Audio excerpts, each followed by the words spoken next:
Alors salut à tous. Comme promis, je vous avais dit que je ferais une vidéo concernant la prudence qu'il faut avoir vis-à-vis des figures qui apparaissent sur Internet et qui se présentent comme soit dissidentes, soit pseudo-catholiques, soit qui peuvent être foireuses et ne et poussées dans de mauvaises dispositions par rapport à la foi catholique traditionnelle, par rapport à la position et la disposition qu'on doit avoir vis-à-vis du monde, et d'autant plus dans un monde déchristianisé. Donc, je vais, je vais, il y aura deux grands ensembles. Il y a des critères, donc des critères extérieurs et puis ensuite des critères de fond. Je vais commencer par les critères extérieurs, c'est-à-dire ce qui est le côté plus visible, plus sensible, euh, qui trahissent une mauvaise influence. Et ensuite, j'irai sur le fond, et donc c'est encore plus costaud. Mais les deux sont importants. Donc, les apparences trahissent aussi le fond, et il faut aussi aller au fond des choses. Donc, au niveau des critères extérieurs pour détecter et filtrer les mauvais influenceurs qu'on croise sur YouTube, essentiellement sur YouTube, c'est la plaque tournante, on va dire, de cette pseudo-dissidence, des influences dites catholiques, dites chrétiennes, dites voilà, tout ce qu'on peut, voilà, le côté soit anti-système, soit de vérité soi-disant, etc. Eh bien, alors déjà, donc les critères extérieurs. Alors déjà, euh, je vais commencer par quelque chose, voilà, qui en général est mal vu, mal considéré, de parler de la figure physique. En fait, et pourtant, c'est une opinion personnelle, hein, quand même, je pense quand même que la figure dit beaucoup de choses. Je rentre pas dans des considérations forcément d'esthétique, je parle de ce que dégage la figure.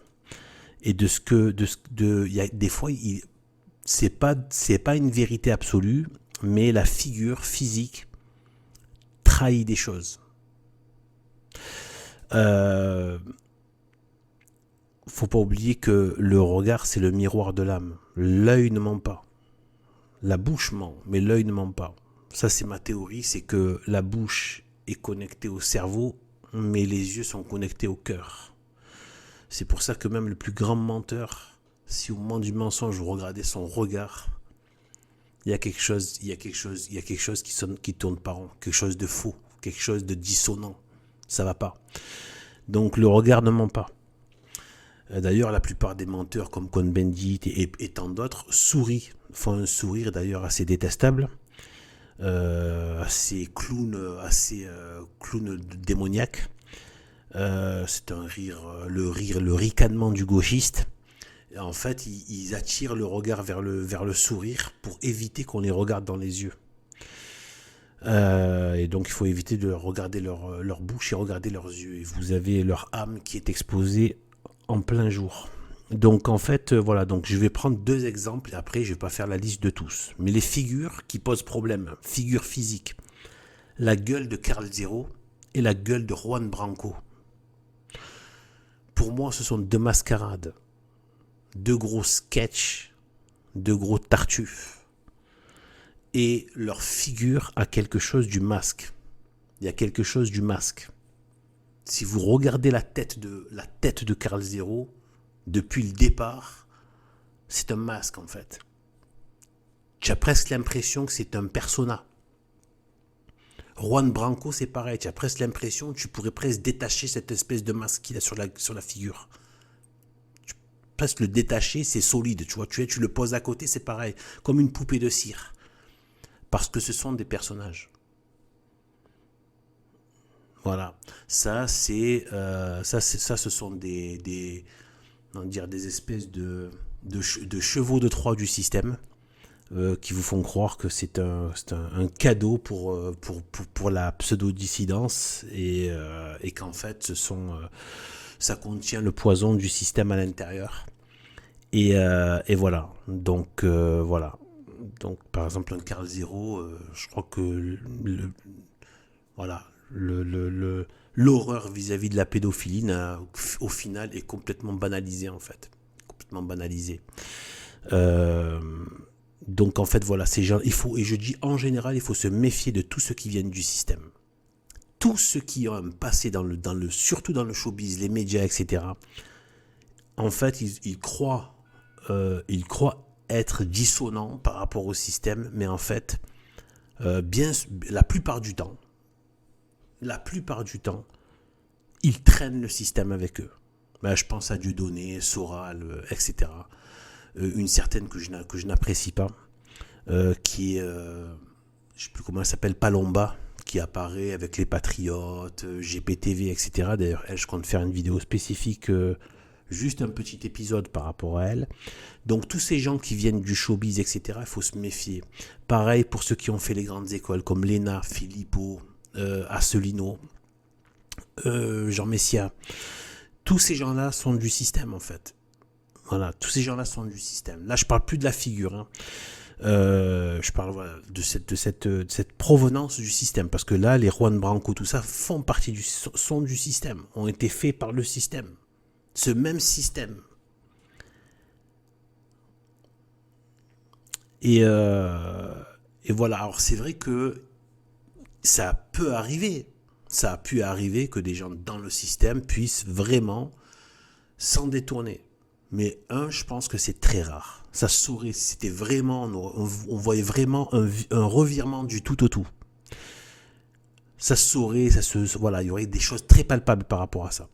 Aujourd'hui, le seul que je tire un peu du lot, tout en gardant de la prudence et une certaine distance par rapport à lui, mais j'avoue qu'il y a quelque chose de bien. Il y a quelque chose de bien chez lui, c'est Alexandre Juvin-Brunet. Mais il vient du système, il vient de l'armée, etc. Police de haut niveau, tout ça. Vous savez que la police est un des bras droits de... C'est archi-maçonnique. Tous les chefs de la police sont tous, voilà, voilà. Forcément, le système n'allait pas laisser ça comme ça. Donc, et ça ne veut pas dire qu'ils sont tous, bien évidemment. C'est pas dire qu'ils le sont tous, évidemment. Mais voilà. Mais je me méfie de tous ceux qui ont été des fonctionnaires. Ça, c'est d'expérience. Les gens qui ont été fonctionnaires, on a l'impression qu'ils ne reviennent jamais à l'état civil, en fait, à la vie civile normale. Ils savent plus ce que c'est, en fait. C'est comme s'ils sont marqués à vie. Donc, tous ceux qui ont été fonctionnaires, il faut se méfier. Fonctionnaires de l'État. Tous qui viennent de l'État. Voilà, qui n'ont pas de passé privé, de passé dans le vie civile privée, qui ont été des agents de l'État. Faut se méfier. Qui après, d'un coup, apparaissent dans le système, dans le soi-disant anti-système, dans la soi-disant dissidence. Mais j'avoue, pour l'instant, j'arrive pas trop à trouver de failles. Il y en a quelques-unes au niveau de Alexandre Juvin-Brunet. Voilà, le simple fait qu'ils mettent tant en avant le christianisme, c'est déjà quelque chose de bien. Le côté, le respect des anciens, de l'histoire, de l'héritage, etc. Tout ça, ce sont des très bonnes choses. Mais voilà, je me méfie quand même. Je me méfie, je peux pas adhérer à 100%. Mais c'est le seul. Mais sinon, à part lui, tout le reste, voilà. Voilà. Et vous avez des figures qui sont aussi problématiques. Je reviens à la figure. La figure, il y a des figures qui sont problématiques. Maintenant, si les gens sont des aveugles et qui captent pas ce qu'il y a sur une figure, je suis désolé. S'il vous faut un dessin, quand tu vois la tête de Jovanovic, je m'en fiche, je parle de sa tête. Pourquoi ? Publiquement, j'en ai rien à cirer. Pourquoi ? Parce qu'il y a quelque chose qui va pas dans sa tête, dans sa figure. Il y a quelque chose qui va pas. Il y a quelque chose de... Voilà. J'ai même pas besoin de développer. Si tu as un minimum de flair, d'instinct, tu vois de suite qu'il y a un truc qui va pas. Et le truc, c'est que ça se corrobore avec les faits. Ce qui peut faire mentir cette surface de la figure, c'est les actes. Si les actes sont vraiment bons et les comportements. Or, je rappelle que, que ce malappris se moque de la figure du pape en se moquant de lui. Genre, il fait sketch d'un pape, tourné en dérision. Et récemment, il a invité avec Dieudonné qui jouait le rôle de Dieu, avec en fond le Saint-Pierre, la basilique Saint-Pierre du Vatican. Donc tout ça, c'est du blasphème, c'est un blasphémateur public, d'accord. Et il a la gueule de l'emploi. Voilà, donc là, voilà. Mais par contre, quelque chose qui est beaucoup plus poupée de cire, c'est Karl Zero, Juan Branco. Quand on voit ce type de figure, c'est bon, la figure dit trop de choses. Donnez pas d'intérêt. Malgré les louanges que vous croisez sur Internet, commentaires, vidéos, shorts, qui mettent en avant ces gens-là. Passez votre chemin. C'est de la tartufferie. C'est de la perversion. Ensuite, maintenant, autre aspect extérieur, les vignettes. Vous savez, les petites vignettes des vidéos. J'ai trouvé qu'au fil du temps, je me suis rendu compte qu'en fait, les foireux, en fait, il y a toujours quelque chose de surfait dans les vignettes. Vous savez, quand ça commence à devenir surfait, c'est-à-dire ça trahit le fond, en fait. Ça veut dire que c'est du spectacle. En fait, on sent qu'il y a trop de retouches et de mise en scène de la personne principale de la chaîne. Alors, je ne suis pas en train de dire qu'il ne faut pas soigner son apparence. Bien sûr, on peut très bien mettre la personne, voilà, soigne son apparence, une bonne prise de vue, une bonne scène autour, comme ça, bon, voilà, un bon fond, comme ça, un bon arrière-plan, il n'y a pas de problème, c'est pas la question. La question, c'est quand on sent qu'il y a quelque chose de surfait, comme si il y a trop d'effets spéciaux, avec la personne elle-même mise en avant. Je pense par exemple à Vincent Lapierre, souvent à Asselineau, toutes les vignettes de GPTV, etc. Et il y en a tant d'autres. Donc ceux qui se mettent comme ça, voilà, vous sentez qu'ils commencent à se mettre en scène de manière surfaite, avec trop d'effets spéciaux, quelque chose de spectacle, ben c'est parce que c'est du spectacle. En fait, ils sont pas sérieux. Et ils sont pas comment dire, c'est pas viscéral. Du moins, c'est viscéral pour autre chose. C'est pas pour ce qu'ils prétendent. Et voilà. Donc en fait, les vignettes, ceux qui sont trop là dans ces critères que je viens de dire là, c'est poubelle. Ensuite, au niveau des mœurs, ça aussi, ça fait partie des choses, des manifestations extérieures. Ce que mettent en avant les personnes. Alors, il ne faut pas qu'ils aient de mauvaises mœurs. Ça, c'est obligatoire. On n'est pas censé se mélanger avec des gens qui ont des mauvaises mœurs. On ne fait pas société avec des gens qui ont des mauvaises mœurs et on ne prend pas on se met pas à écouter des gens qui ont des mauvaises mœurs. C'est pareil, les écouter aussi, quelque part. On laisse entrer dans son esprit. Qui ont des mauvaises mœurs, c'est non. La charité catholique veut qu'on ne les déteste pas, ce qui est déjà une absence de haine, ce qui est déjà quelque chose de positif, et de vouloir leur salut. Point barre. Mais c'est pas parce que tu souhaites son salut que tu vas le fréquenter pour aller t'exposer et te mettre dans une occasion de péché et de te mettre sous une mauvaise influence qui peut t'amener au péché. Donc, il faut se séparer des gens qui ont de mauvaises mœurs. Alors attention, je ne suis pas en train de dire que ni moi, ni toute personne qui a eu des mauvaises phases de mauvaises mœurs dans sa vie est forcément à jeter. Je dis que le critère, c'est ceux qui s'en vantent.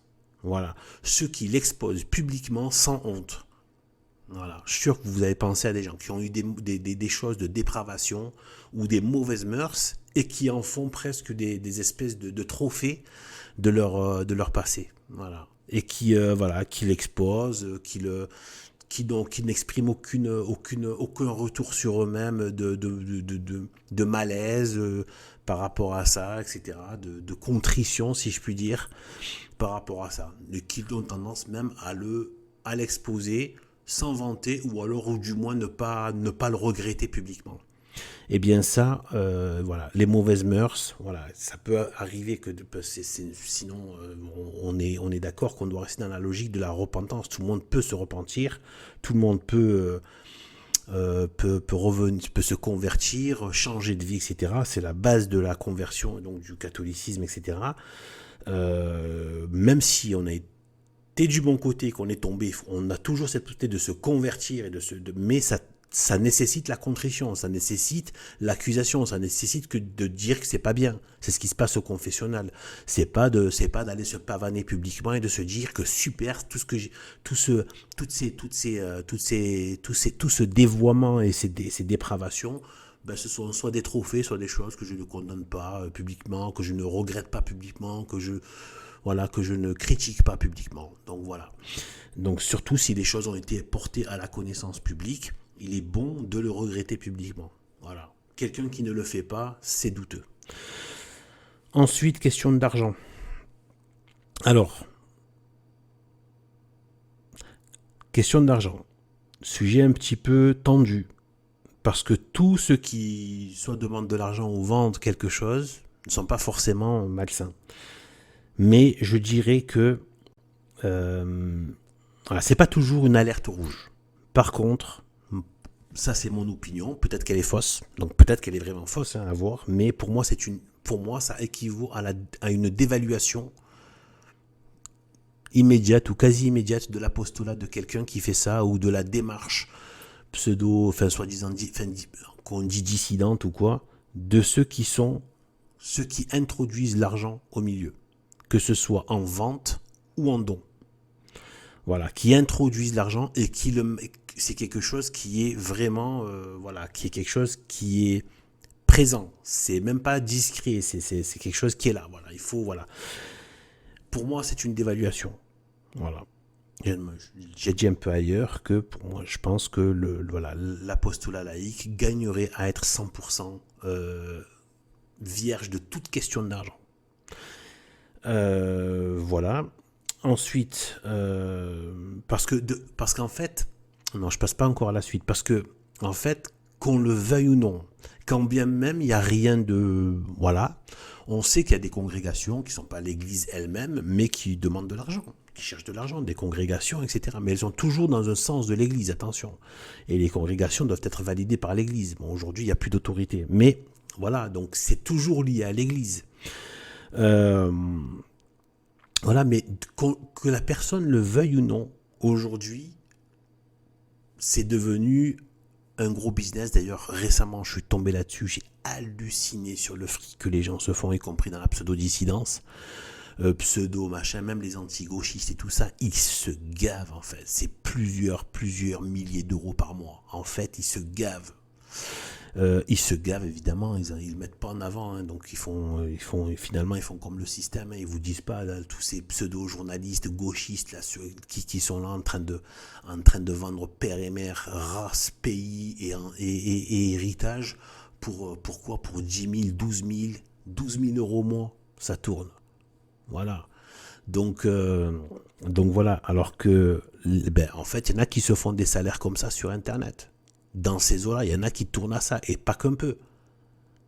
Donc entre les systèmes d'affiliation qu'ils ont, où ils touchent des pourcentages, etc., les ventes de produits, les dons, etc., ils tournent à plusieurs milliers d'euros, en fait. C'est pour ça que tout le monde maintenant se lance dans la critique médiatique, parce que ça fait des vues, ça fait du chiffre, et le côté les médias, l'actualité. Et en plus, maintenant, le côté anti-gauchiste est devenu un créneau. Vu que les gens n'en peuvent plus du gauchisme, du coup, il y en a qui ont trouvé ont bien compris, ont bien senti que c'était un créneau juteux, parce qu'il y a une vraie demande à ce niveau-là. Voilà, les gens ont un besoin spirituel de se décrasser de la pourriture gauchiste, et du coup, en fait, donc c'est un besoin qui est assez sain. Mais voilà, c'est pour dire qu'il y a des gens qui se font du fric. Mais du coup, en tant que catholique, je pense dans un apostolat, eh bien en fait, je pense qu'en fait, les gens vont associer. En fait, c'est du déjà vu. Voilà, en gros, c'est voilà, machin. Vous avez la pub, les chaînes qui sont monétisées, donc vous avez des pubs, etc., des produits, des dons, des trucs d'affiliation, etc. Et donc les gens vont se dire, voilà, c'est encore un qui demande du fric ou qui fait du fric au travers de son activité. Encore un. Vous voyez? Donc on est dans cet esprit du monde, dans cet esprit de YouTube. Moi, je pense que ça, voilà. S'il y avait moins de fric, je ne sais pas s'il y aurait autant d'anti-systèmes anti-gauchistes, de chaînes anti-gauchistes sur Internet. Voilà. S'il y avait moins de fric. J'ai même pas dit s'il n'y avait pas de fric. Je dis s'il y avait juste 1000 euros par mois à prendre, je suis sûr qu'il y en a beaucoup qui ne travailleraient pas qui ne travailleraient plus. Hein. Alors s'il faut encore plus prendre des coups, des insultes, des crachats, de la haine et de la censure, je ne suis pas sûr qu'il reste grand monde à la fin. Et donc voilà, moi je parle d'un apostolat catholique. Donc dans l'apostolat, il y a le mot apôtre. Et donc ça ne veut pas dire qu'on est des apôtres, voilà, comment dire, de type officiel, quoi. Mais cet apostolat, cette aide à l'apostolat de l'Église, eh bien, je pense qu'il doit se faire dans le dénuement aussi, le dénuement comment dire, de la logique d'argent en fait. Voilà. Je pense que ça gagnerait, et ça virerait beaucoup de gens qui sont là de façon intéressée. Voilà. Je pense que ça enlèverait beaucoup de monde, beaucoup de faux jetons. Voilà. Beaucoup de faux qui sont au milieu et ça ferait le filtre. Voilà. Quand tu as rien à gagner, tu es sûr que la personne ne parle pas pour autre chose. Voilà. Ceux qui s'enrichissent aussi sur la dissidence, extrême méfiance. Extrême méfiance. Pourriture en général. En général, pourriture. Voilà. Donc ensuite, les livres. Autre élément extérieur, les livres. Alors, il faut... ces gens-là, en général, ne servent à rien. Voilà, ils peuvent être nocifs, mais ils peuvent ne pas être nocifs, mais ils servent à rien, c'est de la perte de temps. Ceux qui passent leur temps à se balader avec un bouquin. Alors, tu peux pas les regarder, les voir, sans qu'il y ait un bouquin qui les accompagne.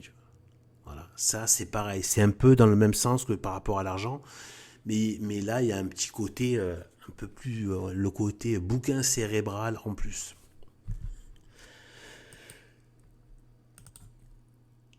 Excusez-moi, j'ai éternué.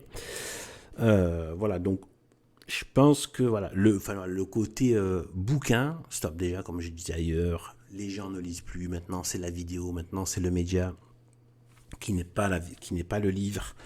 Ça ne veut pas dire qu'il faut arrêter de lire, ça veut pas dire qu'il faut, mais c'est une autre façon de lire. Maintenant, il y a même des livres audio, donc ça on passe encore par l'audiovisuel.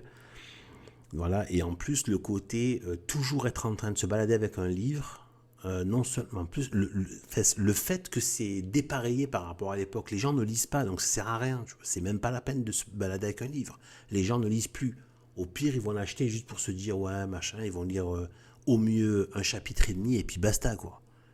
Voilà. Donc voilà, et voilà, qui passent leur temps. Et donc il y a un côté d'ailleurs qui met trop en avant le côté cérébral et qui le met trop en avant avec du livre. Voilà. Et alors comme s'il y avait bien souvent comme s'il n'y avait rien eu avant eux quoi. Alors que on gagnerait beaucoup plus à faire connaître les grands livres qui ont été masqués par le système qu'à en faire de nouveaux. Ensuite,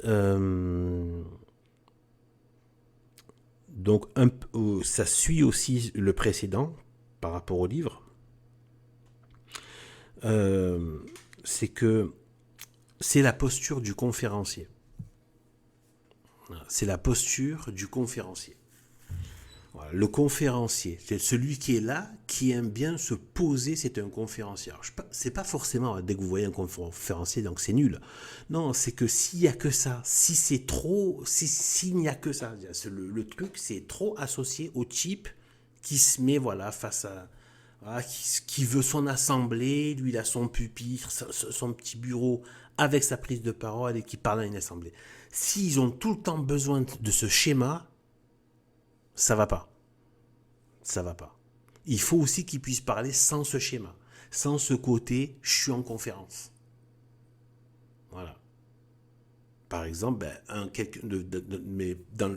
bon exemple à ce niveau-là, c'est Alain Scada, que je trouve, hein, a priori, pour moi, voilà, il est dans le bon truc. Alain Scada, par exemple, il peut parler face caméra, voilà, sans forcément prendre une posture de conférencier. Il peut parler de manière assez brute, directe, voilà. Et il peut aussi parler en conférence. Donc il peut faire les deux. Mais il ne faut pas, ceux qui sont que dans une logique, une posture de conférencier, méfiance. Ces gens-là ne susciteront jamais la foi. La vraie foi. La vraie foi qui prend en tripes. Voilà. Si tu es juste dans une logique de conférence. Mais que ça. Et qu'il n'y a pas un autre mode d'expression. Voilà. Voilà. Ensuite, un autre élément extérieur, le côté bourgeois. Le côté bourgeois, alors je suis pas un marxiste, hein, voilà, mais le côté, voilà, tous les catholiques bourgeois sont mes frères et les vrais catholiques bourgeois sont mes frères, il n'y a pas de problème, frères et sœurs. Mais la question, c'est les défauts de la posture bourgeoise, les défauts de la classe bourgeoise qui sont patents, qui sont énormes et qui sont pour beaucoup d'ailleurs dans le travestissement et la prostitution avec le monde de l'institution catholique. Cet esprit bourgeois, hein, c'est ça, voilà. Ce côté, cette perte aussi du catholicisme populaire, par mépris de classe, justement, où ils ont trop mis en valeur le côté conférencier, le côté catéchétique, le côté je catéchise, j'enseigne, et ils ont dévalué toutes les pratiques de type les processions, les pèlerinages, ce qu'aime bien le peuple, les bougies, etc. Et tout. Les bougies à la Vierge Marie, les dévotions, voilà, certains types de dévotions, etc., de pratiques de dévotion, etc. Tout ça, ça a été ils ont mis en avant le domaine dans lequel eux, ils vont avoir plus de pouvoir, c'est-à-dire dans le domaine voilà, de l'intellect. Alors, il ne s'agit ni d'enlever l'un ni d'enlever l'autre. Moi, je suis autant pour l'intellect que pour le côté, voilà, pour le côté, voilà, pour le côté opposé à l'intellect, qui va plus dans le vécu de la dévotion. Et voilà. Mais quand c'est ça, quand il y a une posture bourgeoise, quand on sent qu'il y a quelque chose de bourgeois, et en fait, il faut imaginer que la personne puisse aller faire des processions, aimer mettre des bougies et admirer la Vierge avec les bougies, aimer faire une dévotion particulière, aimer porter un sacramentel, aimer s'appliquer une huile ou une eau bénite, etc. Voilà, ce genre de choses. Il faut que la personne aime ça. Voilà. Il ne faut pas que la personne soit qu'une espèce que dans des postures bourgeoises et qui ne veut pas toucher à ce genre de choses. Voilà. Ça, c'est pas du catholique. Voilà. C'est pas du catholique viscéral. D'accord. Voilà. Ensuite, maintenant, on va passer au fond. Donc, une demi-heure pour les aspects extérieurs. Alors là, ça fait quand même pas mal. Elle va être longue cette vidéo. Je vais essayer de condenser. Ça va être très dur, mais condenser pour que ça fasse 1 heure. Et donc là, pour qu'il y ait une demi-heure des critères de fond. Alors que normalement, ça prend encore plus de temps. Mais je vais essayer d'être un peu plus concis, sachant que les éléments y seront de toute façon. Alors, premier critère de fond. Et c'est l'ultime critère à mettre en premier. C'est-à-dire celui-là, il y a un côté hiérarchique. C'est Vraiment, ça c'est, s'il n'y a pas ça, c'est en fait, bon, du coup, il restera pas grand monde, hein, je vous préviens. Mais s'il n'y a pas ça, il faut écarter. En fait, c'est même pas la peine. Voilà. Sinon, c'est que du divertissement, c'est du sketch. C'est pas de la, on n'est pas dans, on n'est pas des ouvriers dans la vigne. Voilà. On n'est pas des disciples. On est juste du divertissement, de l'information. Là, je dis vraiment le critère ultime. Que s'il n'y a pas ça, c'est à jeter. C'est si la personne, ou le groupe, ou la chaîne, ne met pas en avant Jésus-Christ, sa mère et l'église catholique traditionnelle sédévacantiste. Donc pas le moderniste. Hein. L'église catholique traditionnelle. Donc si la personne ne met pas en avant Jésus-Christ, sa très sainte mère Marie et l'église catholique traditionnelle, non moderniste, sédévacantiste, eh bien, c'est à dégager. Si la personne n'oriente pas, j'ai dit mettre en avant, mais aussi orienter. Il faut mettre en avant et orienter les personnes vers Jésus-Christ, sa très sainte mère Marie et l'église catholique traditionnelle. Voilà. Ceux qui n'orientent pas vers l'église, signal rouge, alerte rouge. Ceux qui n'orientent pas vers l'église, ceux qui n'orientent pas vers la pratique de la vie religieuse, alerte rouge. Voilà. Ça, c'est le critère ultime. S'il n'y a pas ça, même on peut enlever tout le reste, on peut arrêter la vidéo là, c'est terminé, stop. Voilà, à dégager. Voilà. Autre critère de fond. Il faut que ces personnes mettent en avant les prêtres catholiques, traditionnels, et qu'ils manifestent un respect de la figure du prêtre. J'ai moi-même, là, qui vous parle, certaines réticences par rapport à certains abbés, des gens que je ne prends pas, voilà, dont je me méfie par rapport à certaines paroles, positions, des gens que j'apprécie beaucoup, mais sur certaines choses, par exemple certains qui parlent de grands monarques, même si tout le reste de l'enseignement est parfait, est excellent, j'apprends d'eux, mais il ne faut pas que ça parle de grands monarques par derrière.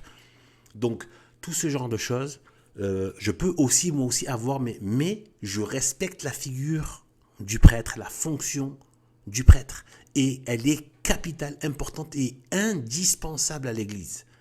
Et ça, il faut que la personne mette en avant les prêtres catholiques et attention à ceux qui ont tendance à descendre la figure du prêtre, à ceux qui ont tendance à critiquer la prêtrise, les prêtres, etc., l'autorité des prêtres. Voilà.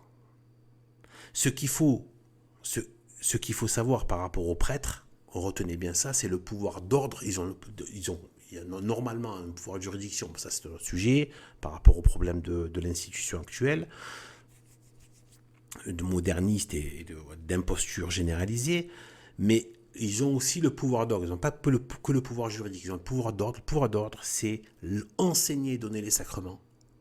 C'est basé sur le commandement de Jésus-Christ qui a dit « Allez baptiser les nations et allez enseigner et baptiser ».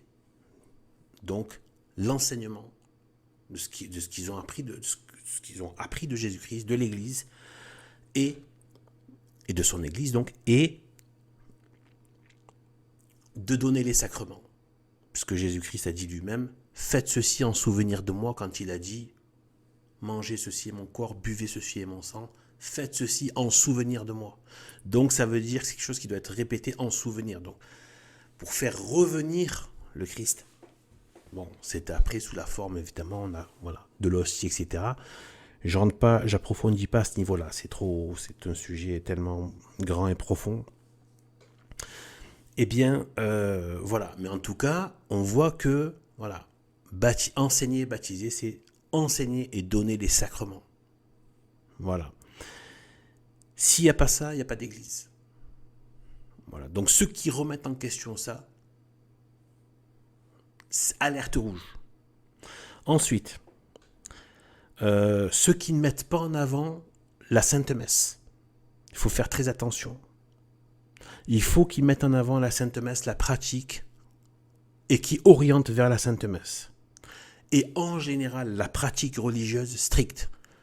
Dans le sens vraiment, tout ce qui est obligatoire de faire, il faut le faire. Voilà. C'est obligatoire de prier. Alors je ne sais plus à partir de combien de temps, mais il me semble qu'à partir de 1 mois, si on passe 1 mois sans prier, il me semble, mais il y a un temps, hein, l'Église a établi un temps, j'ai un petit oubli là, mais il me semble que c'est 1 mois. Si pendant 1 mois la personne n'a pas fait une seule prière, elle est en état de péché mortel.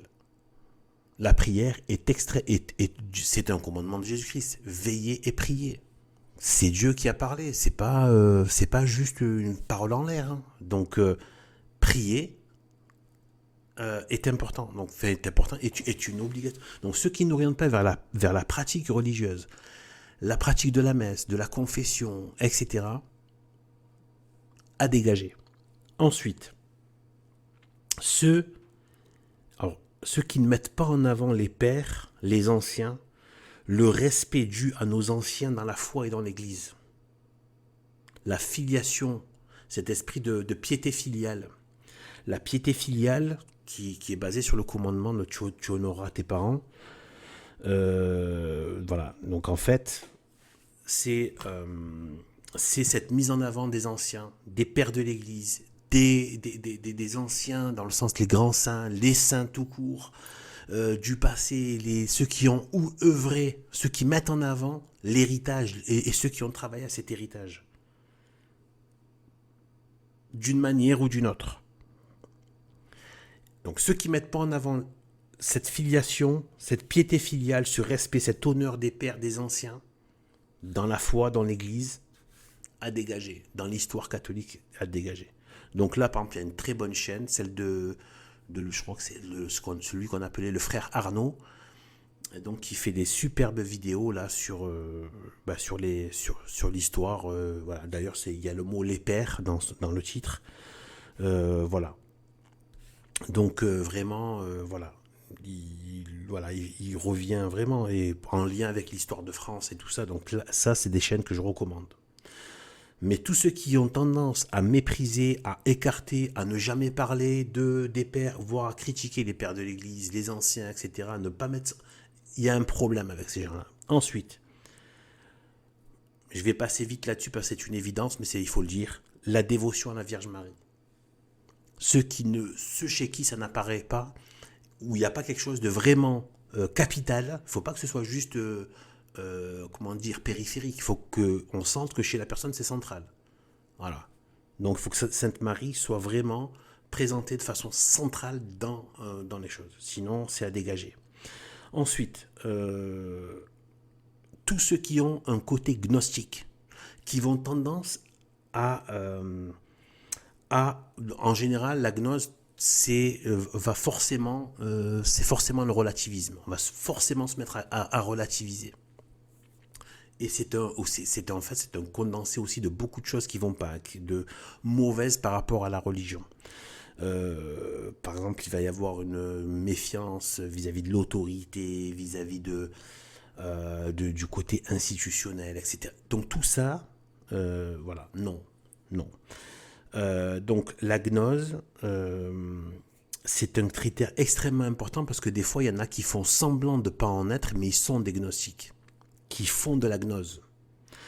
Il y a un type là, d'ailleurs je compte faire une vidéo spécifique un de ces jours sur lui, donc c'est un gars qui le côté soi-disant chrétien, pseudo-chrétien, essénien, donc c'est de la gnose, et ils existaient déjà avant, donc en fait rien de nouveau sous le soleil, ça revient, c'est toujours la même rengaine, gnostique, donc lui à se méfier comme de la peste, de tout ce qui est essénien, tout ça.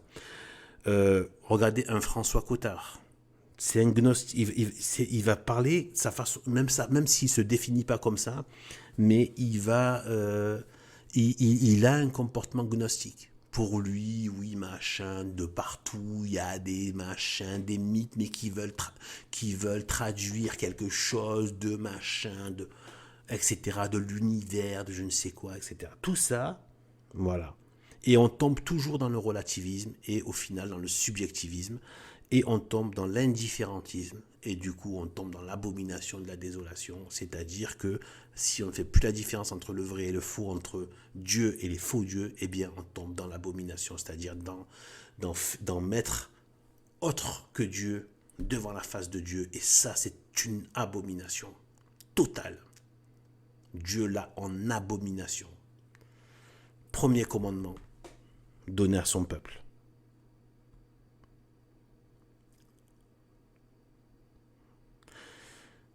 Donc, voilà. Alors là, en passant, j'ai parlé de Essénien, là, j'ai plus son nom, et Cottard. Mais il y a aussi, faut se méfier, comme de la peste, de celui qui se fait passer en plus pour un... Il a réussi à un moment à se faire passer pour un traditionnaliste catholique. C'est JC2R qui fait soi-disant. Vous allez voir sa vidéo extrêmement tordue, déjà nulle sur le plan occultiste, mais en plus très tordue sur le plan gnostique, où il rentre dans le relativisme, c'est catastrophique, sur le Baphomet. Il faut vraiment... et vous, si vous voulez avoir quelque chose de beaucoup plus solide et tangible, sans, je le dis parce que c'est réel, hein, je ne dis pas pour me mettre, voilà, pour me la jouer, je dis juste, voilà, allez voir ma vidéo sur le Baphomet. Là, vous allez avoir du solide, du tangible. Et lui, il est quasiment en train de dire que c'est une figure qui peut être positive. C'est gravissime, hein, c'est gravissime. Alors que ça porte tous les éléments du démon et de la damnation. Et de l'enfer. Donc voilà, donc JC2R, se méfier comme de la peste, c'est un gnostique, machin, etc. Ça se trouve, c'est même un franc-maçon ou une espèce de secte bizarre. Voilà. Donc, ensuite, autre élément qui est... Alors celui-là, il est à la fois un élément extérieur et à la fois un élément de fond. Mais il est capital, celui-là. C'est ceux qui passent leur temps à débattre. C'est une autre forme du dialogue, on va dire. C'est une façon plus... comment dire, une façon plus gladiateur, entre guillemets d'ailleurs, voilà, de dialoguer. Mais c'est tout ce qui passe leur temps à débattre. Ils sont toujours en train de chercher un interlocuteur et débattre. Toujours en train de chercher de créer cette espèce de dia, vous savez, de dia du diable, dia, de dialogue. Dialogue. C'est aussi dans la dialectique marxiste. Pourquoi ils ont fait la dialectique marxiste? C'est parce que, là je rentre pas, j'ai déjà fait une vidéo tout entière sur la dialectique, etc. C'est pas pour rien qu'il y a diable, dialogue, dialectique, etc. J'en ai déjà parlé, c'est extrêmement puissant, c'est fort tout ça, je peux pas, parce que là sinon ça rajouterait trop, ça développerait trop, j'en ai parlé dans d'autres vidéos, allez fouiller, surtout sur les mots, hein, par rapport à ce que je viens de dire, dans la playlist décryptage de l'action sociale occulte. Voilà. Et voilà. Et bien en fait, voilà. Tous ceux qui... Voilà. Et bien, si vous regardez bien, d'ailleurs, regardez GPTV, c'est ce qu'ils font. Toujours, c'est ce que fait Cyril Hanouna, mais de manière très traître, hein, j'ai pas dit que c'est loyal. Mais il joue le jeu de cette espèce de confrontation de personnes. Ça, ce n'est pas un comportement catholique traditionnel. Ce n'est pas la tradition. Ce n'est pas le comportement des pères. C'est pas le comportement des anciens. C'est pas le comportement de Jésus-Christ. C'est pas le comportement des apôtres. C'est pas le comportement des pères, des saints, des docteurs. Ils n'ont pas combattu sous cette forme-là, en faisant des débats publics, en plus, face à la plèbe, même pas devant un public averti. Non, là, ça devient carrément les jeux du cirque, ces débats. Ça devient César en train de faire pouce en bas, pouce en haut. Mais c'est un truc de dingue. D'exposer ça à des gens qui n'ont aucune base, qui surfent sur Internet, qui sont là avec des façons de penser qui n'ont sans aucune... Voilà. Donc, le côté débatteur, qui passe leur temps à débattre, à se trouver des interlocuteurs, eh bien en fait ça c'est à la poubelle. Et d'ailleurs regardez bien, souvent les modernistes font ça.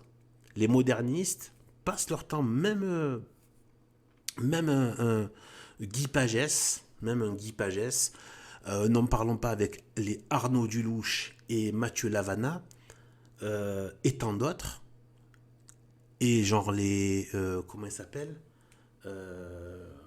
l'autre là, le faux prêtre là, qui est soi-disant de droite, machin, je sais pas quoi.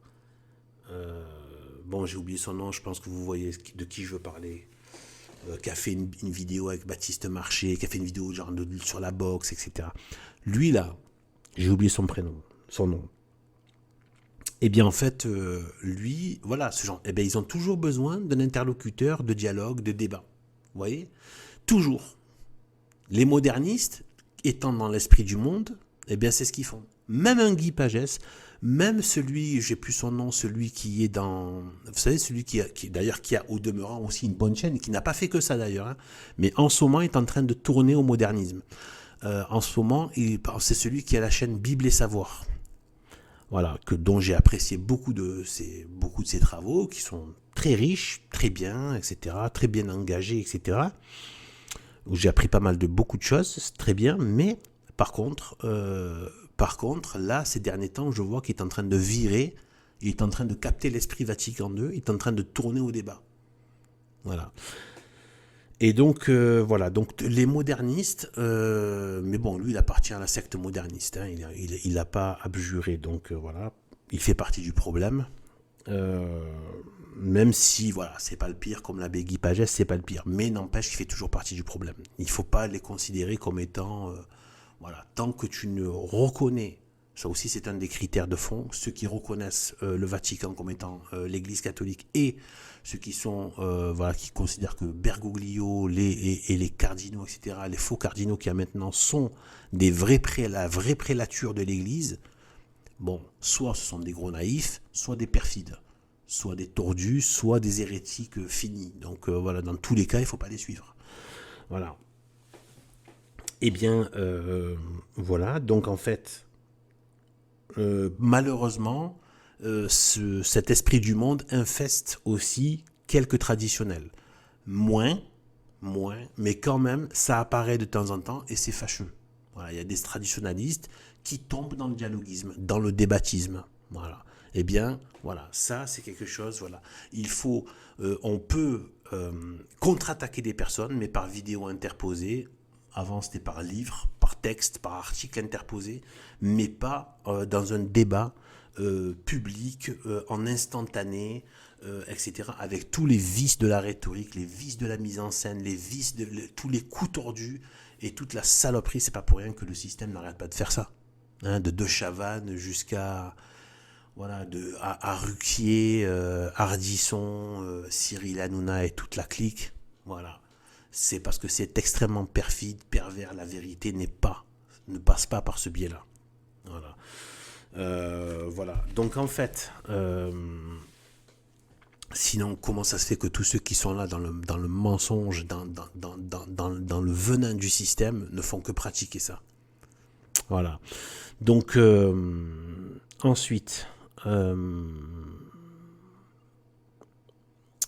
autre critère de fond, mais qui est aussi un critère extérieur. Lui aussi, c'est un peu les deux. C'est un peu comme le côté débat-dialogue. C'est à la fois un critère extérieur et de fond. C'est si la majorité des vidéos sont des réactions à l'actualité. Ça, je me suis déjà expliqué ailleurs. Je ne vais pas trop m'étaler. C'est gros problème, c'est l'esprit du monde, c'est l'esprit donc l'esprit du prince de ce monde. C'est le système qui veut que tout le monde reste capter l'attention, hypnotiser, fasciner le monde par ce qu'ils mettent en avant dans l'actualité, et ils tiennent comme ça les consciences et l'attention, et qui détournent tout le monde des choses de l'éternité, des choses qui prennent du temps, des choses des profondeurs, de la simplicité, et de l'urgence de penser à la vie future. Voilà. Et ça rejoint cet esprit du monde de l'instant présent, de l'instantanéité, et du coup on oublie à la fois l'héritage du passé, donc l'enseignement de l'Église, et même s'il est toujours actuel, et aussi mais voilà, par exemple Jésus-Christ, qui pour nous, au niveau de la temporalité, appartient au passé, même si évidemment il est vivant et on ne peut plus vivant, mais voilà, et la vie future, surtout après la mort. Donc tout ça, Tu ne peux pas cultiver un esprit d'actualité et penser à la mort. Alors que c'est la chose la plus importante à laquelle il faut méditer, la mort, le jugement immédiat qui s'ensuit, immédiat, devant Jésus-Christ dans sa gloire. Voilà, dans sa gloire. Mais attention, c'est pas comme les élus le voient dans le ciel. C'est autrement, c'est juste on le voit comme les apôtres l'ont vu à l'ascension. Il n'a plus le côté de chair sensible. Dans le sens comme la nôtre. Ça y est, maintenant il a un corps glorieux. Et voilà, et lumineux. Mais voilà. Et donc la mort, le jugement, et les deux issues, l'enfer ou le paradis ou l'enfer. Voilà, c'est à quoi il faut penser le plus important. Voilà. D'ailleurs, ça pourrait me faire partie des critères de fond de ceux qui ne mettent pas en avant ça, de ceux qui ne mettent pas en avant cette urgence de se préparer à chaque instant, avec un arrêt cardiaque ou un AVC, on peut passer devant Jésus-Christ, à chaque seconde.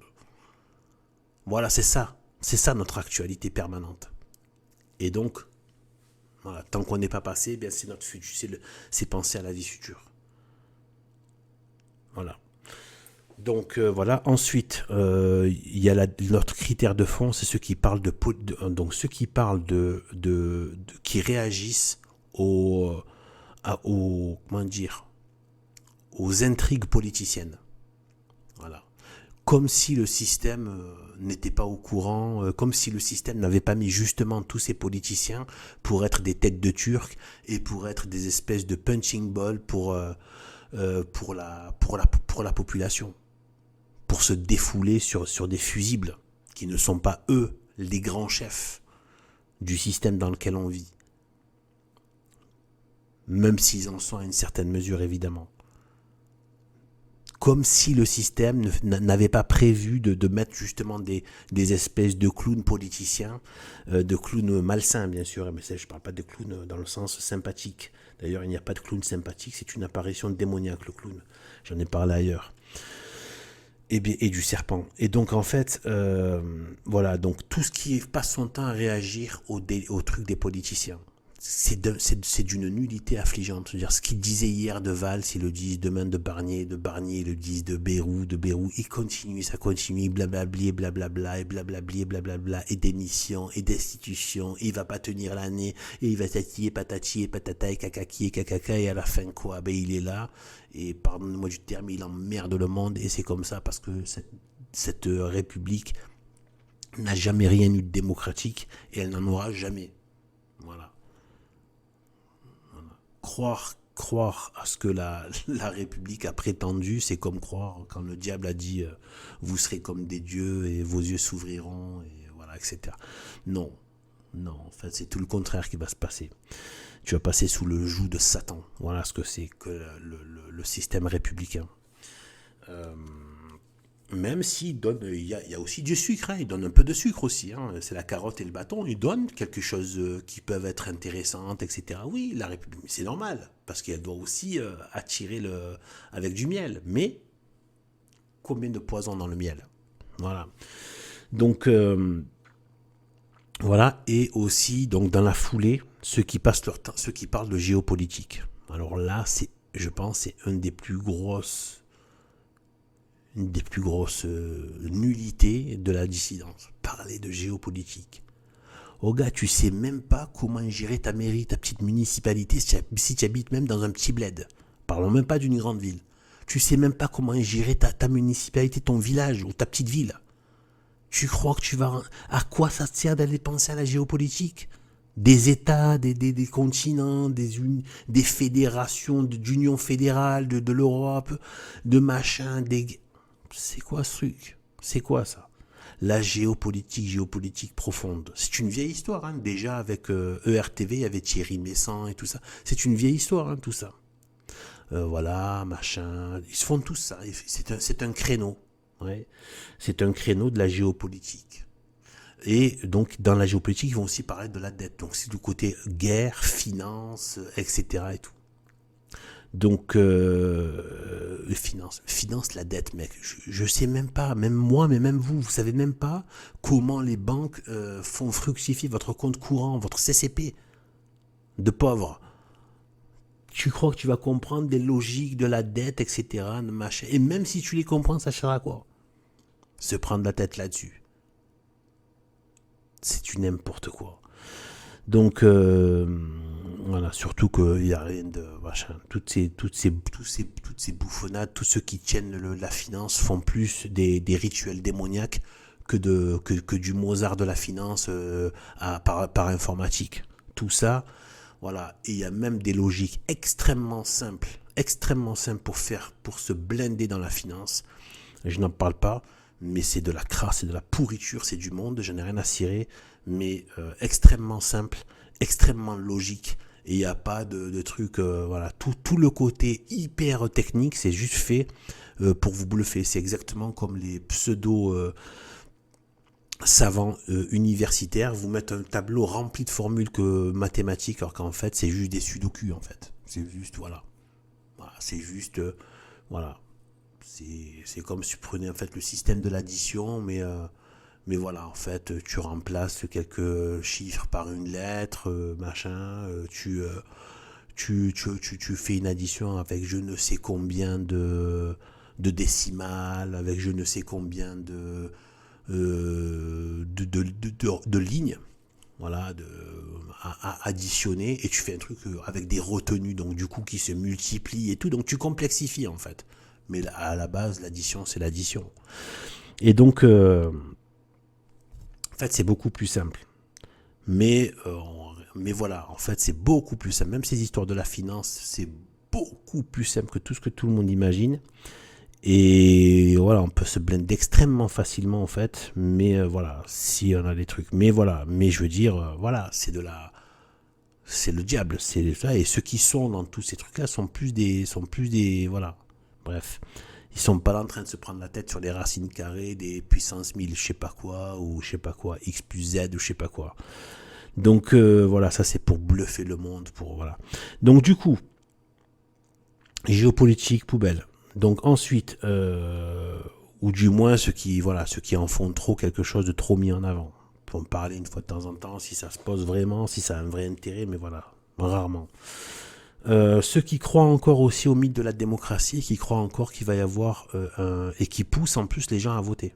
Donc tout ça, c'est à dégager. C'est hors circuit, bouge. Ça, si tu en es encore là, tu es encore, voilà. Non seulement tu as rien, mais en plus tu fais partie du système, quoi. Tu fais carrément partie du système. Une des pires façons qu'a le système d'entretenir toute cette pourriture. Vous croyez qu'il se passe quoi? Il s'est passé quoi à la fin du mandat de Sarkozy? Tout le monde avait la gerbe de voir sa gueule. Il s'est passé quoi à l'après? Eh ben ils ont mis Hollande. Un gros flambi. On retourne au point mort, patapouf, éléphant. Ensuite, tout le monde en avait marre de voir sa gueule. Ben qu'est-ce qu'on t'a mis? On t'a mis un Macron. Maintenant, tout le monde a marre de voir sa gueule et les gens se referont avoir avec ce casino truc et qu'est la démocratie de maudite de Satan, qui est une fausse démocratie, qui est une grosse arnaque, une grosse mafia, une grosse entourloupe de circonscription,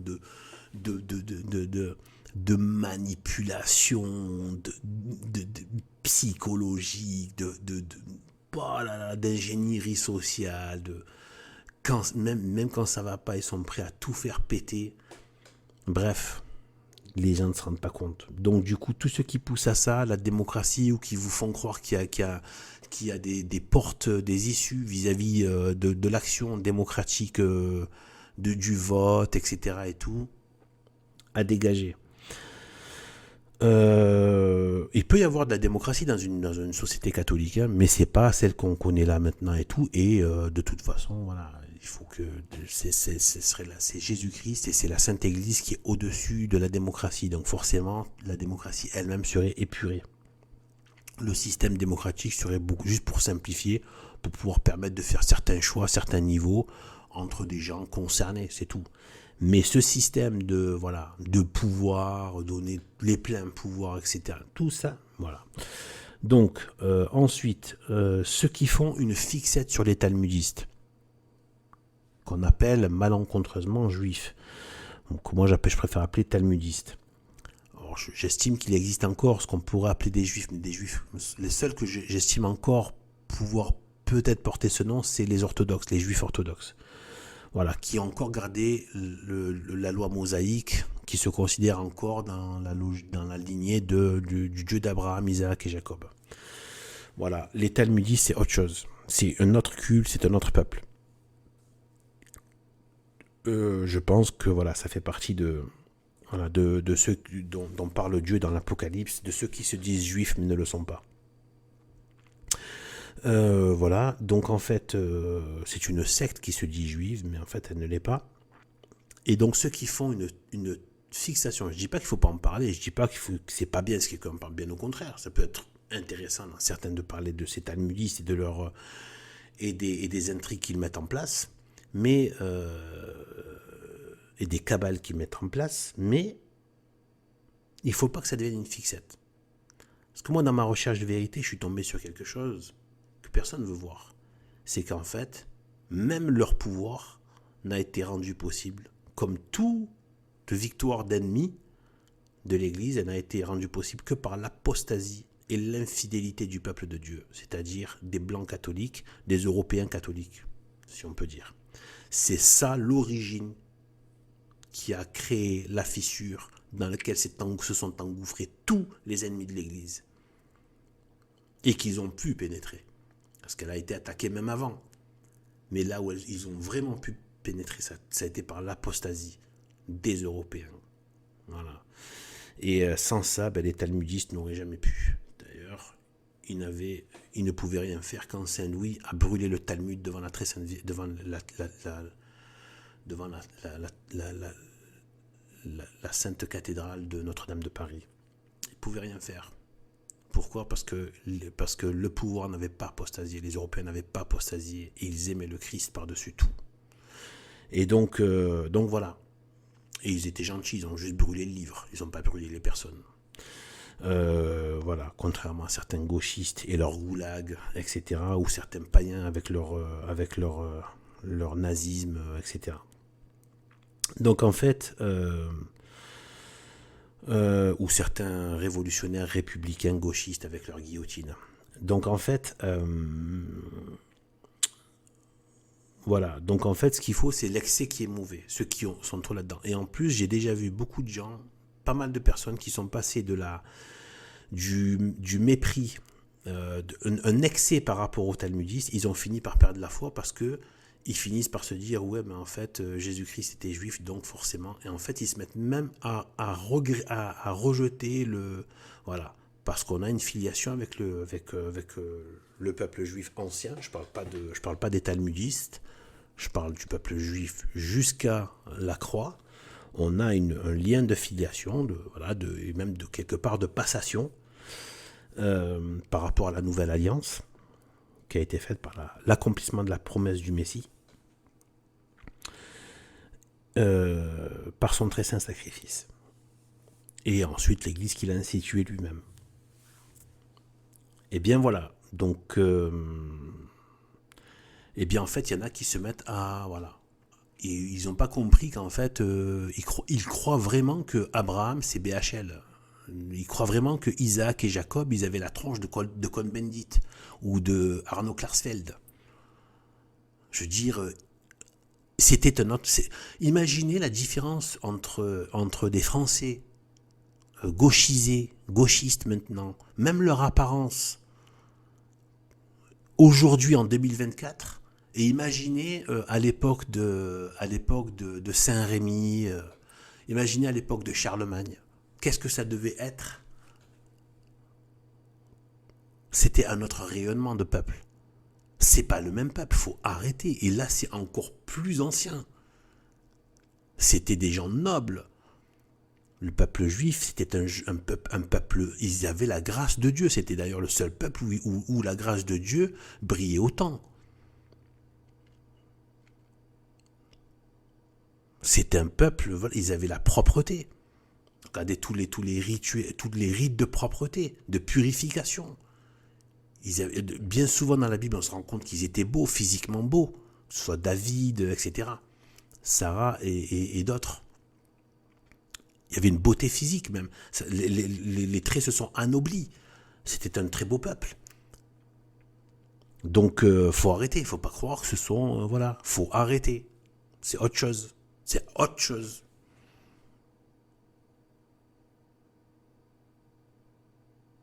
Voilà. Euh,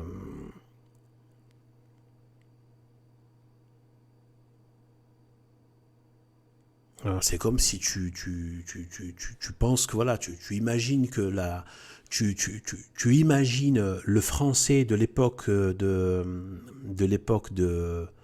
voilà de Saint-Denis avec la tête d'Usul, avec la tête de Ruquier et de Yann Moix, tu vois.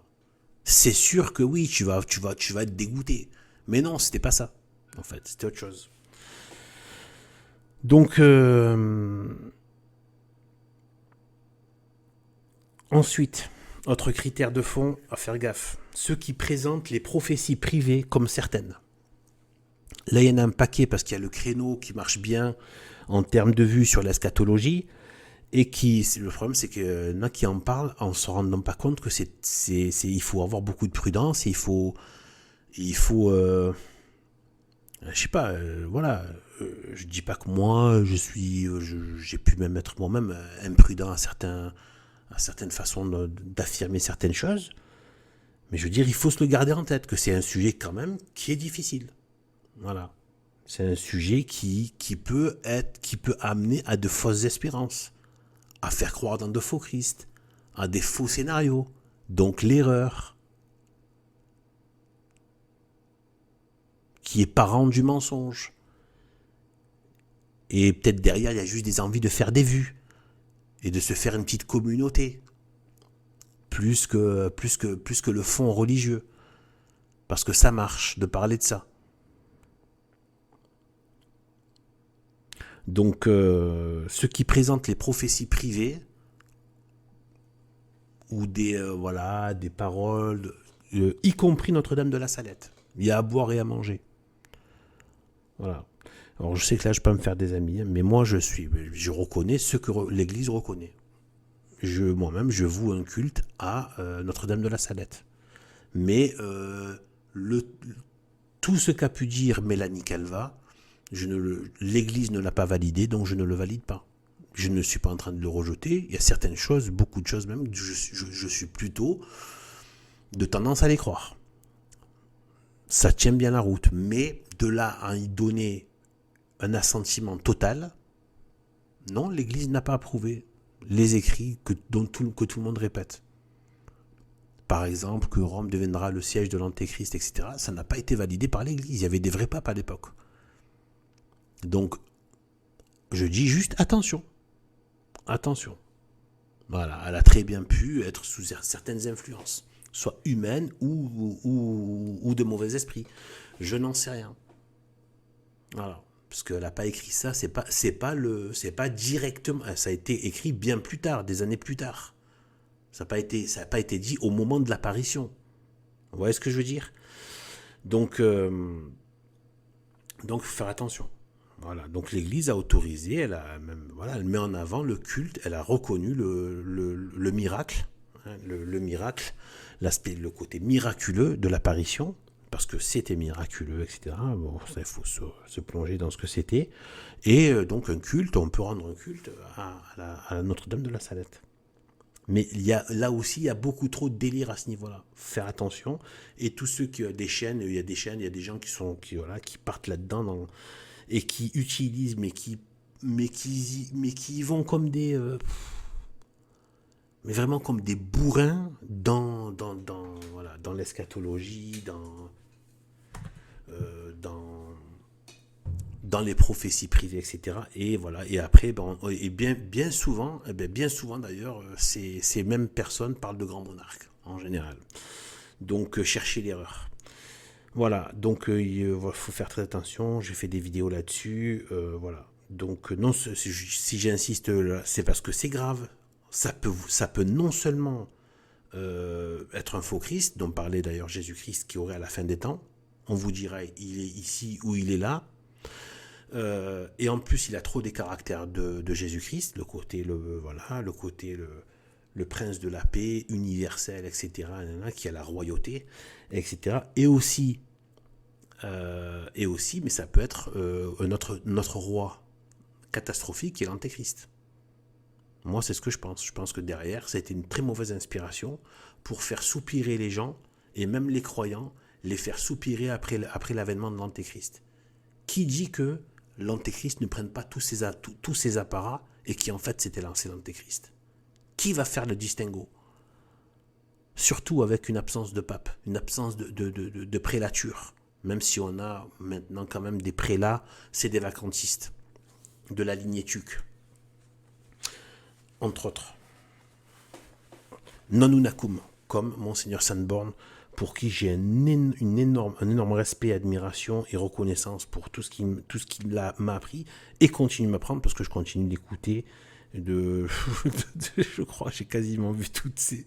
Voilà, en anglais, bon, là, je suis très très à l'aise, je comprends tout, donc voilà. Voilà, donc sachant qu'il faut, voilà, il faut pas oublier qu'il y a eu d'excellentes prophéties de grands saints reconnus, des pères de l'Église, de saints docteurs, et qui ont aussi pas forcément prophétisé, mais qui ont émis des possibilités de comment les choses pourraient se passer. Donc sans forcément les affirmer comme étant de foi et certaines. Il y a tout un travail qui a été fait en termes de probabilité. Probablement que Enoch et Élie, les deux témoins de l'Apocalypse, sont Enoch et Élie. Grâce aux informations qu'il y a dans la Bible, par exemple, je crois que c'est Élie qui a été enlevé par un char, donc il n'a pas connu la mort. Donc, il a été enlevé. Donc, et après, ils l'ont plus jamais revu. Donc, c'est pour ça que, c'est pas pour rien qu'ils disent que, voilà, c'est potentiellement Enoch et Élie. Parce qu'ils n'ont pas, il n'y a pas d'attestation de leur mort. Donc, il y a les exégètes, les commentateurs, les interprètes, etc., de l'Église, voilà, ont émis des possibilités sur ce que peut être, par exemple, ils ont par rapport au 666, etc. Ils ont émis beaucoup de choses. Est-ce que les rois sont 10 rois est-ce que c'est une figure ou est-ce que c'est... Voilà, probablement que c'est une personne. L'antéchrist est une personne. D'accord? C'est pas juste une entité, une figure d'une organisation. Il y a un consensus pour dire que c'est une personne. Les 10 rois qui accompagneront l'antéchrist, il y a un consensus pour dire que ce sera vraiment 10 rois. C'est pas une façon de parler, avec 10 pouvoirs. Voilà. C'est pour ça que moi je me suis permis dans une de mes vidéos de dire qu'il y a les 10 rois qui accompagnent. Voilà. Vraiment, ça peut être des personnes, soit des grandes familles de riches, un peu comme les Rothschild ou Soros, etc. et tout, et des gens qu'on ne connaît pas. Voilà. Et voilà. Ou ça peut être carrément 10 gouverneurs de 10 régions du monde. Voilà. Comme je l'ai expliqué dans une autre vidéo. Voilà. Donc, mais voilà, donc il y a des probabilités avec des saints docteurs qui ont une vision avec tout le côté, toutes les subtilités de l'écriture et qui peuvent se corroborer avec l'écriture. Donc évidemment, Dieu a laissé des choses voilées et non dites, parce que voilà, il n'allait pas non plus expliciter chaque virgule et chaque minute voilà, de la suite des temps. Et chaque aspect, chaque détail. Donc, et il faut pas d'ailleurs. Moi, je trouve ça très... Je suis personne pour dire que c'est bien, mais je trouve ça bien, voilà. Parce que, voilà, sinon, ce serait très facile à déjouer. Si tout était clair et net, et voilà, il suffirait juste de faire mentir en déjouant. Alors que là, voilà, ça peut se passer tout en ayant des indications, mais sans jamais savoir exactement à 100%. Ça permet même aux ennemis de ne pas pouvoir maîtriser les choses à 100%. Donc, voilà. Ensuite, faut se méfier de ceux qui sont contre la logique de dogme, ceux qui n'aiment pas le dogme, ceux qui n'aiment pas la doctrine. Oui, je suis contre les dogmes. Oui, non, mais pourquoi avoir la doctrine? Oui, non, mais c'est machin qui mettent en avant, soi-disant, la liberté individuelle. Tout ça, en général, ce qu'il y a derrière, ce qu'ils ne vous diront pas, c'est que c'est juste de l'orgueil, c'est de la défiance vis-à-vis de l'autorité qui amène en général au subjectivisme et donc au relativisme. Et le relativisme, on passe à l'indifférentisme, et de l'indifférentisme, on passe soit à l'apostasie, soit à la gnose, soit à l'abomination de la désolation. Voilà, c'est-à-dire qu'on met autre à la place de Dieu. Voilà, donc ensuite, autre point de fond, ceux qui font des courbettes aux musulmans, ou en général, voire aussi peut-être aux bouddhistes, c'est ce que fait le Vatican, qui invite des bouddhistes et prie avec eux. Une abomination totale, mais bon, c'est devenu un sport carrément, une compétition d'abomination, le Vatican II, les modernistes, les imposteurs actuels. Voilà, donc ceux qui font des courbettes aux musulmans, faut se méfier. Voilà, ceux qui font des courbettes aux musulmans. Voilà. Voilà, donc voilà, ça peut être juste dans des trucs du style souhaiter un bon Ramadan, machin, etc. Oui, mais et ceux qui font donc du relativisme un peu dans le sens, mais ça peut être très subtil, très, mais il faut pas c'est pas parce que c'est dit de manière à la, comment dire, à la volée comme ça. Non, c'est pas parce que c'est dit comme ça, comme en passant, que ça n'a pas de poids. Quand quelqu'un, moi ça a toujours été un truc, après ça s'est toujours confirmé. Quand les gens se mettent à dire oui, chacun sa foi, oui, même ceux qui ont une foi, qu'ils soient musulmans, bouddhistes, machin, etc. Eh ben voilà. Ben en fait, dès que ça commence à faire du relativisme, à manifester d'autres cultes, en particulier, donc ça revient tout le temps, donc les musulmans, parce qu'ils ont une énorme présence de peuple carrément, c'est même pas on peut même plus parler d'une immigration, c'est un peuplement. Donc, sous l'égide de la République, bien évidemment gauchiste, qui le veut. Et bien voilà.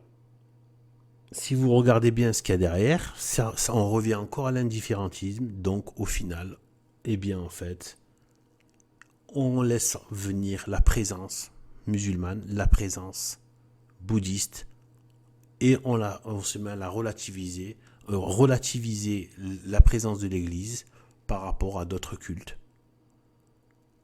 Or, je suis désolé, s'il y a une majorité de bouddhistes à un endroit, il y a la grâce catholique qui disparaît.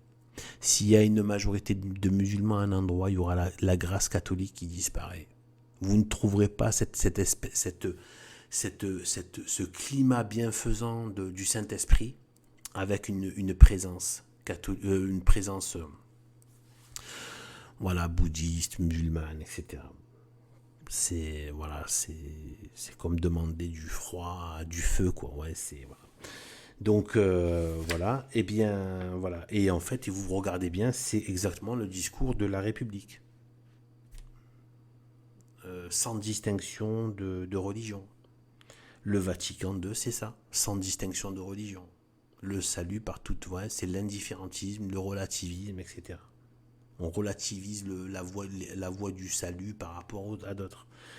Le protestantisme aussi.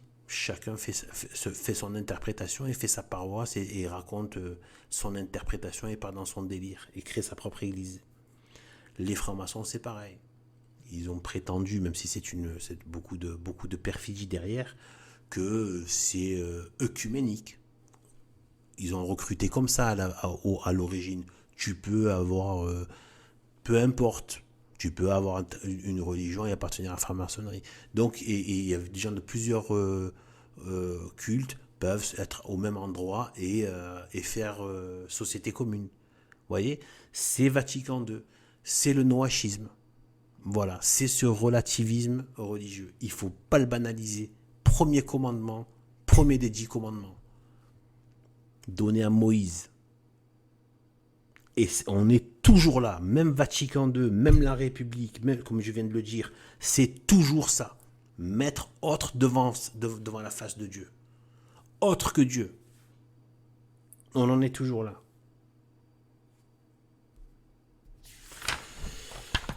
Ensuite, donc il faut se méfier de ceux qui parlent aussi trop du côté eschatologique ou antéchrist, parce que l'antéchrist aussi, ça apparaît beaucoup. On se demande pourquoi, parce que tout le monde sent aussi qu'il y a une satanisation de la société. C'est maintenant à ciel, un visage découvert. Il y a des molochs qui se baladent à Toulouse, tranquille. Voilà, tu as des rituels sataniques, inauguration du CERN, blasphème JO, etc., etc., les Netflix abominables, etc., etc., et sans compter tout Halloween, la satanisation, le père Satan dit Noël, etc., le clown qui est une apparition démoniaque, tout ça. Le transgenre, etc., qui est le Baphomet, etc., etc. Donc en fait, voilà, donc déjà ça. Donc ceux qui se parlent de tout ça, sans prudence et basé sur l'actualité, c'est encore pire, c'est circonstances aggravantes. En plus sur l'actualité. Donc là, tu peux pas traiter de ces choses-là en réagissant quasiment à la semaine près à l'actualité et en train de parler de l'antéchrist et de l'eschatologie, quoi. C'est n'importe quoi. Je dis pas que moi je suis parfait à ce niveau-là, mais bon, j'essaie quand même d'éviter ces espèces de gros n'importe quoi. Voilà.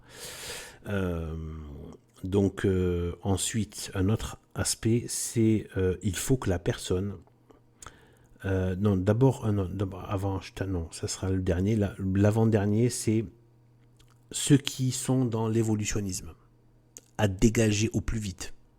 Tous ceux qui pensent et qui affirment et qui tiennent et qui sont même, voire même agressifs pour vendre l'évolutionnisme, le Big Bang, voire même, et croyez-moi, c'est beaucoup plus répandu que ce que vous pouvez imaginer, des catholiques qui veulent marier l'évolutionnisme et le Big Bang avec la création.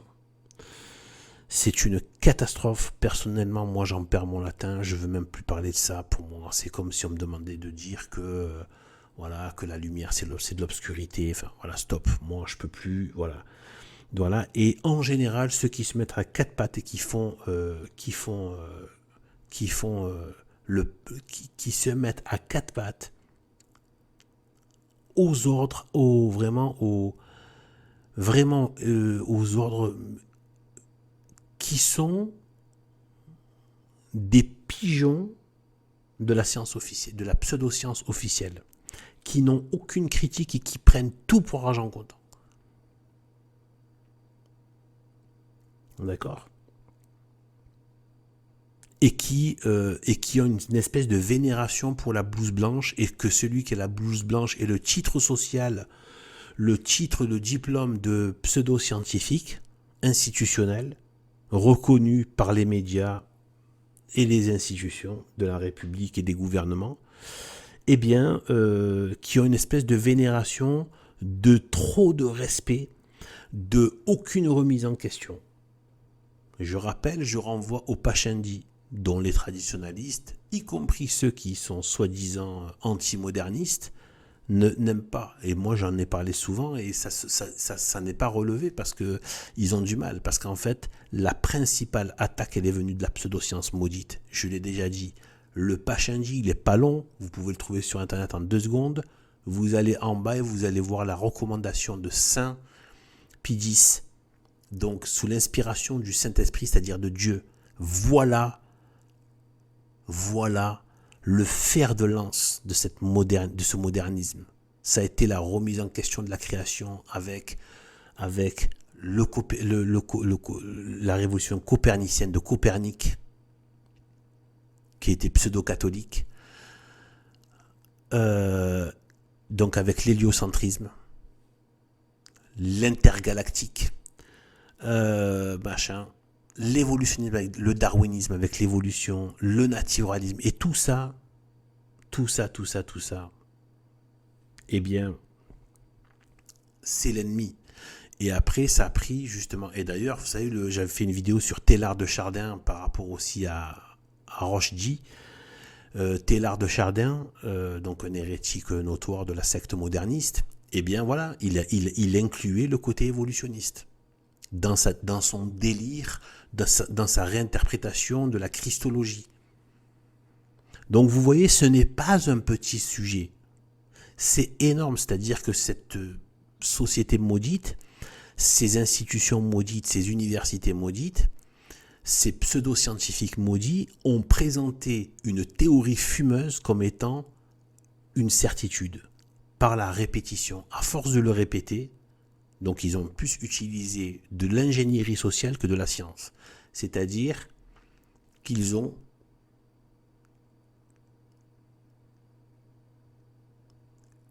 répété en boucle avec cette logique des propagandistes qu'un mensonge répété des milliers de fois devient dans l'esprit une vérité.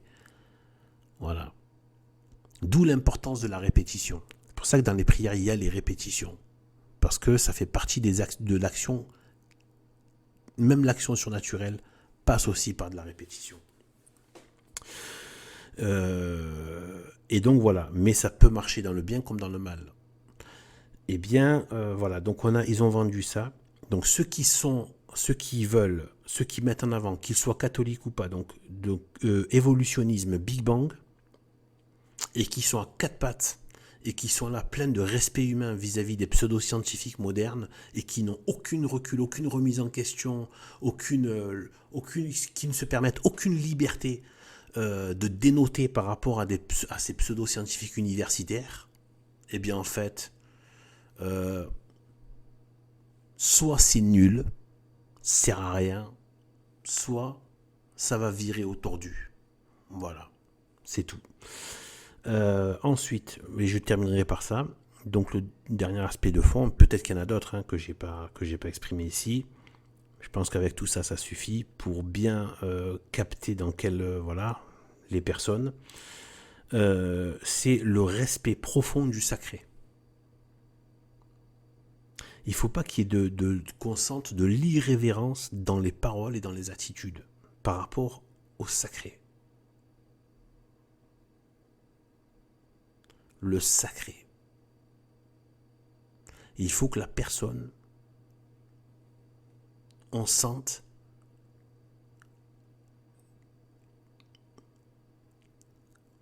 qu'elle peut s'allonger, se prosterner front par terre face au crucifix, qu'elle sent le sacré, qu'elle passe à côté de la Vierge, cette personne, elle sent le sacré. L'église, c'est sacré. Même les églises occupées maintenant par les immondes et les imposteurs modernistes, mais les églises elles-mêmes sont sacrées. Le respect profond du sacré. Il faut qu'il y ait ça. Il ne faut pas qu'il y ait un côté trop léger ou irrévérencieux par rapport aux choses saintes. Ou trop bâclé. Trop en surface. Il faut qu'on sente le respect profond du sacré.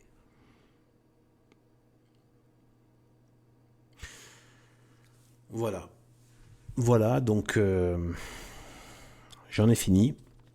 Pour ces critères, je pense que c'est pas mal pour pouvoir ne pas se faire embarquer dans des mauvais délires sur Internet. En tant que catholique traditionnel, et de rester dans un esprit du ciel et de ne pas tomber dans un esprit du monde de manière malencontreuse, par mégarde, imprudence ou manipulation de perfide. Voilà. Et bien sur ce, que Dieu nous bénisse, gloire et honneur à Jésus-Christ, notre roi, Seigneur et Sauveur. Et gloire et honneur à sa très sainte mère Marie, reine du ciel et de la terre, médiatrice de toutes les grâces, mère de l'Église, mère de Dieu. Salut à tous.